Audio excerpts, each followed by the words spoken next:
May nga po sir, ako din si Charmer Taray and i-discuss ang about sa ship stress and measures on board to counteract the effect of ship stress. So, ito ka common ship stress. So, first of all sir is hugging. So, ang hugging ay isang uring ng stress na naranasan ng isang barko kapag ang gitna nito ay tumataas at ang mga dulo ay bumababa. Ito ay dahil sa bigat ng kargamento at pwersa ng alon na nagdudulot ng pagbaluktot ng barko. Ito ay mga sanhi ng hugging sir. Sobrang bigat ng kargamento sa gitna. Kapag ang kargamento ay sobrang bigat sa gitna ng barko, ito ay nagdudulot ng pagtaas ng gitna at pagbaba ng mga dulo. Pangalawa, pwersa ng alon. Ang mga alon ay nagdudulot ng pwersa sa barko na nagdudulot ng pagbaluktot nito. Pangatlo, hindi tamang pag-distribute ng kargamento. Kapag ang kargamento ay hindi tamang distribute, ito ay nagdudulot ng hindi pantay na bigat sa barko. So, yun ang mga answer sa hugging. Pangalawa is sagging. Ang tawag sagging ito. So, ito yung pangalawang uri ng stress sa barko. Ang sagging ay isang uri ng stress na naranasan ng isang barko kapag ang mga dulo nito ay tumataas at ang gitna ay bumababa. Ito ay dahilan sa bigat ng kargamento at pwersa ng alon na nagdudulot ng pagbaluktot ng barko. So, parehagapon sila sa hugging. Mga sanhi ng sagging, sobrang bigat ng kargamento sa mga dulo. Pangatlo, hindi tamang pag-distribute ng kargamento. Kapag ang kargamento ay hindi tamang na-distribute, ito ay nagdudulot ng hindi pantay na bigat sa barko pa rin. Yun ang mga sanhi ng sagging kapag hindi tama na pag-loaded sa barko. So, pangatlo is shear force o shear forces. Ito ay isang uri din ng ship stress. Ang shear forces ay isang uri ng pwersa na nagdudulot ng pag-slide o paggalaw ng mga bahagi ng barko sa iba't ibang direksyon. Ito ay dahil sa pagkakaiba ng bigat at pwersa sa iba't ibang bahagi ng barko. Ito ay mga sanhi ng shear forces o shear force. Pagkakaiba ng bigat. Kapag ang bigat ng kargamento ay hindi pantay sa iba't ibang bahagi ng barko, ito ay magdudulot ng shear forces. Pangalawang sanhi, pwersa ng alon. Ang mga alon ay nagdudulot ng pwersa sa barko na nagdudulot ng shear forces. Paggalaw ng barko. Ang paggalaw ng barko sa tubig ay nagdudulot ng shear forces sa mga bahagi nito. Yan ang mga sanhi sa shear forces. Pang-apat is torsional stress. So, ang torsional stress ay isang uri ng pwersa na nagdudulot ng pag-twist o pag-pihit ng barko. Ito ay dahil sa pagkakaiba ng pwersa sa iba't ibang bahagi ng barko. Ito ang mga sanhi sa mga torsional stress. Pwersa ng hangin. Ang hangin ay nagdudulot ng pwersa sa barko na nagdudulot ng torsional stress. Pangalawang sanhi, pwersa din ng alon. Ang mga alon ay nagdudulot ng pwersa sa barko na nagdudulot ng torsional stress. Pangatlo, paggalaw ng kargamento. Ang paggalaw ng kargamento sa loob ng barko ay nagdudulot ng torsional stress. So, number 5 is kanimang stress sa barko, common stress ng barko is panting. So, ang panting sir is panting stress. Ang panting ay isang uri ng stress na naranasan ng isang barko kapag ang mga bagay nito ay nag-vibrate o nag-oscillate dahil sa pwersa ng alon o hangin. Ito ang mga sanhi ng panting. Pwersa ng alon. Ang mga alon ay nagdudulot ng pwersa ng barko na nagdudulot ng panting. Pwersa ng hangin. Ang hangin ay nagdudulot ng pwersa sa barko na nagdudulot ng panting. Ikatlo, paggalaw ng makina. Ang paggalaw ng mga makina ay nagdudulot ng vibration na nagdudulot ng panting. Kaanim na stress is pounding o slamming. Ang pounding o slamming sir is ay isang uri ng stress na naranasan ng isang barko kapag ito ay tumatama sa alon o sa ibang bagay sa tubig na may malaking pwersa. Ito mga sanhi ng pounding o slamming. Malaking alon. Ang malaking alon ay nagdudulot ng pwersa sa barko na nagdudulot ng pounding. Pangalawa, mabilis na paggalaw. Ang mabilis na paggalaw ng barko ay nagdudulot ng pwersa ng barko na nagdudulot ng pounding rin. Pangatlo is hindi tamang pag-navigate. Ang hindi tamang pag-navigate ay maaaring magdudulot ng pounding. Ang ikapitong rocking. Ikapito is rocking stress. Rocking stress. Rocking stress ba niya? So ito ang pinakahuling stress sa common ship stress. Ang rocking stress ay isang uri ng stress na naranasan ng isang barko kapag ito ay nag-vibrate o nag-escalate sa isang direksyon na perpendicular sa gitna ng barko. Kadalasan ay dahil sa pwersa ng alon o hangin. Mga sanhi ng rocking. Pwersa ng alon. Ang mga alon ay nagdudulot ng pwersa sa barko na nagdudulot ng rocking. Pangalawa, pwersa ng hangin. Ang hangin ay nagdudulot ng pwersa sa barko na nagdudulot ng rocking. Pangatlo, hindi tamang pagload.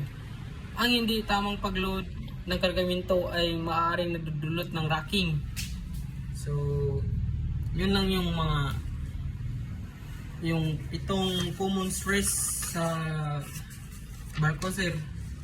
At yung mga pandin sanhi para malaman mo kung ano yung mga sanhi kapag nag-stress yung barko. Alam mo kung anong tawag kasi nilagyan ko na ng kuan ba kanang sanhi para hindi tayo mataranta kung mangyayari.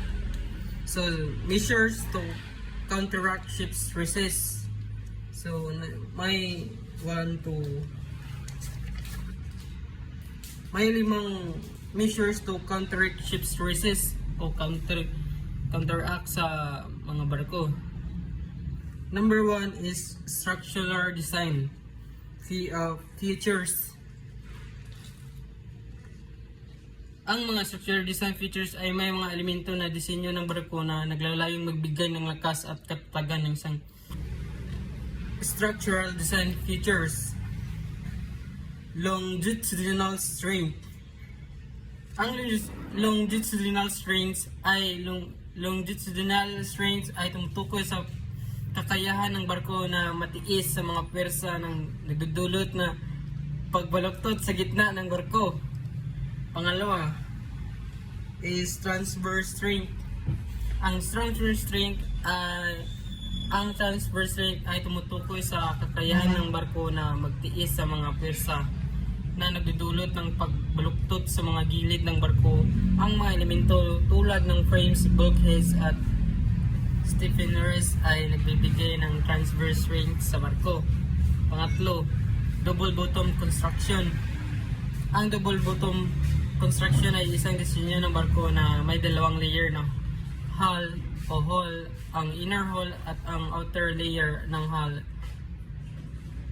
Ang disenyo na ito ay nagbibigay ng karagdagang lakas at katatagan sa barko, lalo na sa mga lugar na may mataas na panganib ng paglubog. Pangapat, reinforced bow and stern areas. Ang bow stern areas ng barko ay mga pwersa ng alon at hangin. Ang mga lugar na ito ay pinalakas ang mga reinforced na istruktura tulad ng mga stiffeners at plates upang magbigay ng karagdagang lakas at katatagan. Pangalawang measures counteract ship stress, loading and ballasting practices. So, ang load ballasting is proper cargo distribution.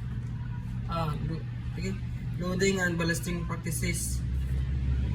Ang mapraktis sa pagload at ballasting ay mahalagang aspekto ng pagpapatakbo ng barko na naglalayong magbigay ng katatagan at kaalaman sa barko. Mga proper cargo distribution. So, ang proper cargo distribution, ang kargamento ay dapat na i-distribute ng tamang-tama sa barko upang maiwasan ang pagbaluktot o pag-tilt ng barko. Pangalawa, ballast management. Ang ballast ay dapat na i-adjust ng tamang-tama upang maiwasan ang pagbaluktot o pag-tilt ng barko. Pangatlo, avoid overloading. Ang barko ay hindi dapat na mag-overload ng kargamento upang maiwasan ang paglubog o pagbaluktot ng barko. Pangalawang measures to counteract ships. Pangatlo pala. Operational measures. So ang operational measures ay ang mga sumusunod ang operational na paraan upang magbigay ng katatagan at kaalaman sa barko. So speed adjustment. Ang speed adjustment o pag-adjust ng bilis. Ang pag-adjust ng bilis ay mahalaga upang maiwasan ang mga panganib sa dagat at magbigay ng katatagan sa barko. Ang pagbagal ng bilis ay maaaring makatulong upang maiwasan ang mga malaking alon at magbigay ng katatagan sa barko. Pangalawa, course alteration, pagbabago ng kurso. Ang pagbabago ng kurso ay mahalaga upang maiwasan ang mga panganib sa dagat at magbigay ng katatagan sa barko. Ang pagbabago ng kurso ay maaaring makatulong upang maiwasan ang mga malalaking alon at mabigay ng katatagan sa barko. Pangatlo, weather routine, pag-routine ng panahon. 20% na Joris Gay Inimigulo AYW na pag charge okay? Maiwasan ang mga panganib sa dagat at magbigay ng katatagan sa barko. Ang pag-routine ng panahon ay maaaring makatulong upang maiwasan ang mga malalaking bagyo at magbigay ng katatagan sa barko. Number 4 sa measures counteract ship stress is monitoring and maintenance. So, monitoring and maintenance. Ang mga sumusunod ay mahalagang aspekto ng monitoring at maintenance ng barko. Number 1 is stress monitoring system.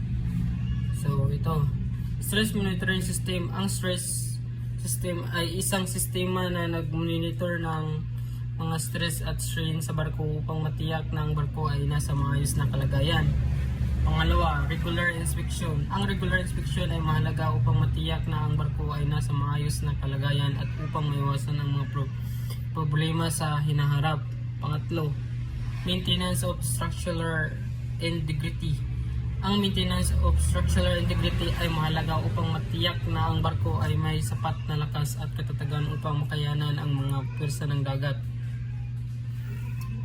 Ang counteract ship stress is use of bulkheads. Ito ang panglima, use of bulkheads. Ang mga bulkheads ay mga partition sa loob ng barko na naghahati sa mga compartment upang magbigay ng karagdagang lakas at katatagan sa barko. Ang paggamit ng bulkheads ay mga sumusunod na benepisyo. Watertight bulkheads. Ang watertight bulkheads, pag-iwas sa paglubog. Ang mga watertight bulkheads ay nakakatulong na maiwasan ang paglubog ng barko compared sa pamagitan ng paghahati sa mga compartment na nabibigay ng karagdagang oras para sa mga tripulante upang makagawa ng aksyon. Pangalawa is collision bulkheads. Pag-iwas sa pinsala. Ang mga collision bulkheads ay nakakatulong na maiwasan ang pinsala sa barko sa kaso ng isang banggaan o sagasa. Ang ika-6 na counteract ship stress is dynamic stability management. So, ang dynamic stability management ay ang mga sumusunod ang mga mahalagang aspekto ng dynamic stability management. Number 1 is anti-roll system. Ang anti-roll system ay pag-iwas sa pag-roll. Ang anti-roll system ay nag-iwas sa pag-roll ng barko sa pamamagitan ng paggamit ng mga stabilizer o iba pang mga device. Pangalawa is optimization, stream optimization. Pag-adjust ng trim. Ang trim optimization ay nag-a-adjust ng trim ng barko upang matiyak na ang barko ay may sapat na katatagan at upang maiwasan ang paglubog.